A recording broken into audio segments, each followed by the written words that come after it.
What's going on, guys? AFK Tech here, and today we're going to be taking a look at the Feiyu Tech SPG Plus.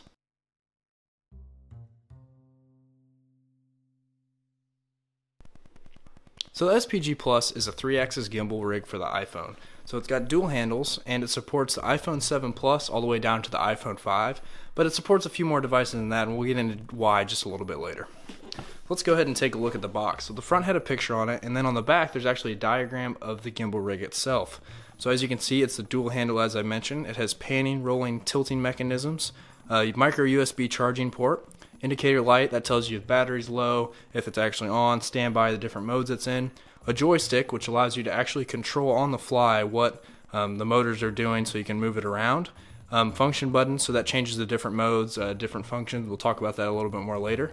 The shutter button, which actually allows you to operate the shutter on your iPhone or device that's connected to via Bluetooth instead of having to push on the actual device itself. And then the two handles, and inside this handle is where the actual battery is housed.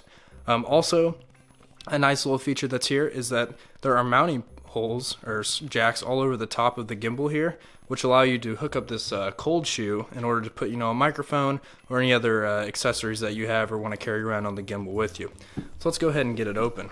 So this a little bit more about this device is it is just new for December of this year, and it's going to be sold exclusively at the Apple Store, one of their first products in the actual store itself. So here's the box. We're going to go ahead and get it open. So as you can see, we got some nice foam packaging here. This is a pretty high-end product, so really nice to see this good packaging here on this device. We'll go ahead and pull out the accessory box right here. So inside the accessory box, we have the micro USB charging cable. So that allows you to charge the device up. And then in the bottom is the cold shoe that I was talking about, which allows you to mount microphones or any other devices that you want to carry via these jacks up on the top here. So let's go ahead and pull the actual gimbal out itself. So here is the gimbal itself. So as you can see, it's packaged very nicely. Go ahead and pull this off there. So there's the actual gimbal piece that's dangling right now. You have your two handles here. You have the shutter button, your joystick connection, your function button here, and then the LED indicator. So then, as you can see here, you got your cold shoe jacks that I was speaking about, and then the actual mounting mechanism for the iPhone device here, which is pretty much a spring mechanism, spring clamp, so you can just put your device in there and then clamp it in. So this operates in this mode, so this is probably the most common mode that you'll find it being used in. Two hands on each handle, or one hand on each handle rather. And then it also operates in a portrait mode, which allows you to be able to take portrait landscape pictures or panoramics via the iPhone. So then also there's some jacks down here for that cold shoe as well if you wanted to mount things on the bottom here. And then underneath this handle is where the actual battery is stored. So here's the battery that comes with it. Claims up to 8 hours of battery life with use, so that's a really nice feature. Not really any point in the day where you might be using it more than 8 hours itself. Otherwise, it does come with a micro USB, so you can do a quick charge with it with any sort of cable you have laying around, or the one that came included. To note, it is really great build quality. So we have a really nice actual frame here, very lightweight and very grippy. It's got a rubber, very soft rubber grip here, which allows you to hold on to it very confidently, and you're not really struggling for a grip or anything. So that is kind of one of the claims with the two-handle design, that you can get really stable shots with it because you do have two handles. So not only are you stabilizing it via the gimbal, but also via actually holding it with two different locations. So we're going to go ahead and do some test footage on this. I'm going to show you guys why you might want this, why it might make sense for you, or maybe why it doesn't make sense for you. So let's go ahead and get some test footage rolling. So here I am outside with my Great Dane Bella, and I just wanted to showcase how stable the gimbal actually keeps my iPhone as I was running around in the snow with her. So just a note, most of the jerkiness and kind of the frame stutter that you see is mostly attributed to the iPhone camera itself, because it doesn't really have any lens stabilization built into it, so it can't handle that bump and moving of me as I'm running with the gimbal. But as you can see, the picture is super steady. So the frame is perfectly level at all times, and as long as you're running with it and not, flailing it around, it's going to keep it literally perfectly level, and it's almost kind of an eerie shot and reminds you of kind of, more of a professional video quality. It's also key to note that I had a little bit of trouble keeping her in the frame, but that's mostly just my inexperience of using gimbals and such.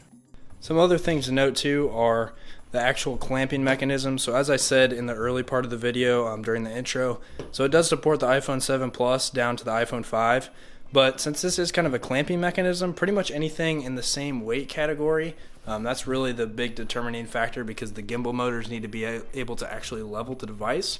Anything in the same weight category that actually clamps into this, GoPros, things like that, you can definitely use on this. They would have no problem. Just make sure you can get the balance on them, so if they're not heavy enough, it won't work. But if they're in the same weight category, same size as an iPhone, you can definitely put it in here and use it as a gimbal. The one feature you will be sacrificing, obviously, is going to be the Bluetooth support, because not all devices are going to support the Bluetooth shutter functionality.